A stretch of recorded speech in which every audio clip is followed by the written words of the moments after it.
అందరికీ హాయ్, ఎలా ఉన్నారు? నేను చాలా బాగున్నాను.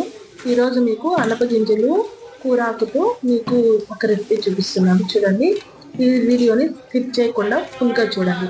కుక్కర్లోకి అనపగింజలు నీట్గా వాటర్లోకి వేసి కడిగేసి కుక్కర్లోకి తీసుకోవాలా. తీసుకున్నటువంటి అనపగింజలతో పాటు ఈ ఆకుకూర కడిగి పెట్టుకోవాలి. ఒక బౌల్ తీసుకొని దాంట్లోకి తెల్లగడ్డలు, మళ్ళీ ఎర్రగడ్డలు, దాంతో పాటు పచ్చిమిరపకాయలు, ఆ పచ్చిమిరపకాయలు కూడా వేసుకునేసి దాన్ని సపరేట్ గా అంటే కుక్కర్లోకి ఇది కలుపుకుండా సపరేట్ గా పెట్టుకుని దానిపైన ఆ బౌల్ పెట్టిన దానిపైన మట్టి మిగిలిన కూరాకులన్నీ కూడా వేసుకోవాలి. వేసుకున్నటువంటి ఆ కూరాకు కుక్కర్లోకి ఏం చెప్పా ఇంత కూరాకు వేస్తున్నారని అనుకుంటున్నారా? అంటే ఈ రోజు అమ్మ వాళ్ళ ఇంట్లో 10 మంది దాకా వచ్చిన్నారు రిలేషన్స్. దానివల్ల వాళ్ళు ఎక్కువగా సాంబార్ కావాల్సి వస్తుంది కాబట్టి ఎక్కువ కూరాకు అది వేస్తున్నారు.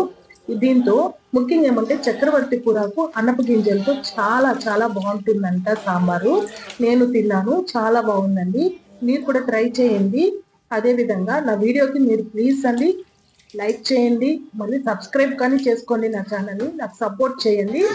ఇంకా మిగతాది ఇక్కడ చూడండి, కుక్కర్లోకి ఈ కూరాకుని కడిగి వేసిన తర్వాత పూర్తిగా అంటే టమాటాలు దాని చుట్టూ అంటే ఎక్కువ కూరాకు అయిపోయింది కాబట్టి ఆ కూరాకు ఉడికేసరికి కొద్దిగా అవుతుందని ఆ కుక్కర్లోనే ఆ టమాటాలు సైడ్లోనే అలాగా సైడ్లో పెడుతున్నారు.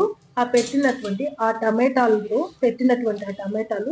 మనం అలాగే అంటే దగ్గరగా పెట్టేస్తున్నారు. ఎందుకంటే ఫుల్గా అయిపోయింది కదండి అనప గింజలు, మళ్ళీ ఆకుకూర ఎక్కువగా ఉండడం వల్ల టమాటాలు అక్కడ చూడండి, టమాటాలు కూడా కౌంట్ చేసుకుంటే 10 ఉన్నాయి. 10 మెంబర్స్కి 10 టమాటాలు పెట్టినట్టున్నారు. మళ్ళీ దానికి తగినంత మనము సాల్ట్ అంటే ఉప్పు వేసుకోవాలా. వేసుకుంటే దానికి తగినంత ఉప్పు అవి వేసుకున్న తర్వాత బాయిల్ అవ్వాలి కదండి, మనము దాంట్లోకి వాటర్ తీసుకోవాలి. వాటర్ మనకి అంటే ఆ కుక్కరు పొంగిపోకుండా ఎంత నీళ్ళు అవసరం ఉంటుందో అంత నీళ్ళు మనము తీసుకునేసి కుక్కర్లోకి ఆ కుక్కర్కి మనము మూత పెట్టాలి కదండి. స్టవ్ ఆన్ చేసుకొని కుక్కర్ని తీసుకునేసి ఆ స్టవ్ పైన పెట్టేసేలా పెట్టేసిన తర్వాత ఆ కుక్కర్కి మనము మూత పెట్టేసుకోవాలి. మూత పెట్టేసుకుంటున్నాం. మళ్ళీ చెప్తున్నానండి, ప్లీజ్ అండి మా ఛానల్ని సబ్స్క్రైబ్ చేసుకోండి. ఈ ఫుల్గా వీడియో చూస్తే మీకు ఆ రెసిపీ ఎలా ఉంటుందో మీకే అర్థమవుతుంది. ఎందుకంటే మామూలుగా మనము సపరేట్గా ఆనియన్స్ అవన్నీ సపరేట్గా వేయం కదండి, అన్నీ పప్పులోకి వేసేస్తూ ఉంటాము. కానీ ఇది కొత్తగా ఉంది ఈ పద్ధతి, ట్రై చేయండి. చాలా అంటే చాలా బాగుంది.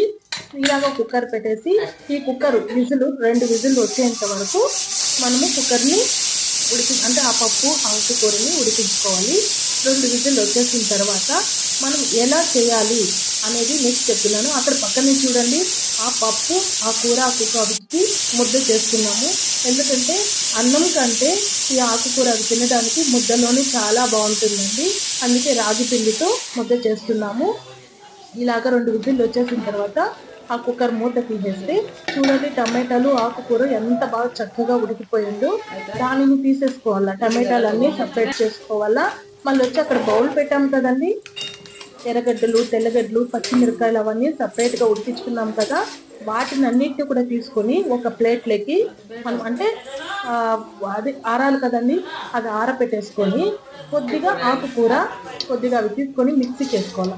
మిక్సీకి పట్టే లోపల మనం పోపు పెట్టుకుంటున్నాం. చూడండి, ఆయిల్ కొద్దిగా, కాటోలు కొద్దిగా, మళ్ళీ కరివేపాకు మీరు చూస్తున్నారు కదండి, ఎర్రగడ్డలు వేసి బాగా దానిని రోస్ట్ అంటే బ్రౌన్ కలర్ వచ్చే విధంగా రోస్ట్ చేసుకోవాలా. అంత లోపల ఈ పెట్టిన వాటిని అన్నిటిని ఆరబెట్టాం కదండి ప్లేట్లో, వాటిని అన్నిటిని మిక్సీకి పట్టించేయాలి. ఇలా మిక్సీకి పట్టించిన వాటిని ఆ పోపులోకి వేసేసి బాగా కదుపుతూ ఉండేసరికి మిగతా ఉంటుంది కదండి, వాటిని అన్నిటినీ కూడా మనము పప్పు గుత్తితో పచ్చగా వేసుకునేసి ఆ కదుపుతున్న వాటిలోకి ఇది వేసేయాలండి. వేసేసిన తర్వాత రెడీగా మనకి తినడానికి ముద్ద కావాలి కదా. చూడండి ఎలా చేస్తున్నారో ముద్దని. ఆ ముద్దని బాగా బాల్ టైప్లో చేసుకునేసి ప్లేట్లో పెట్టేసరికి మా బాబుకి అనప గింజలు ఆకుకూరతో సాంబార్ చాలా ఇష్టం కాబట్టి నాకు కావాలి మమ్మీ ఫస్ట్ అంటున్నాడు. ఆ సాంబార్ని తీసుకునేసి నేను అది ఫస్ట్ మా బాబుకి తినిపించాలనుకుంటున్నాను. బాబుకి తినిపించడానికి బాబు ఏం చెప్తాడో ఎలా ఉందో చూడాలా. తింటూ ఎలా ఉంది సాంబారు, ముద్ద సాంబార్ ఎలా ఉంది సూపర్ అంటున్నారు చూడండి. థ్యాంక్ యూ అండి మా ఛానల్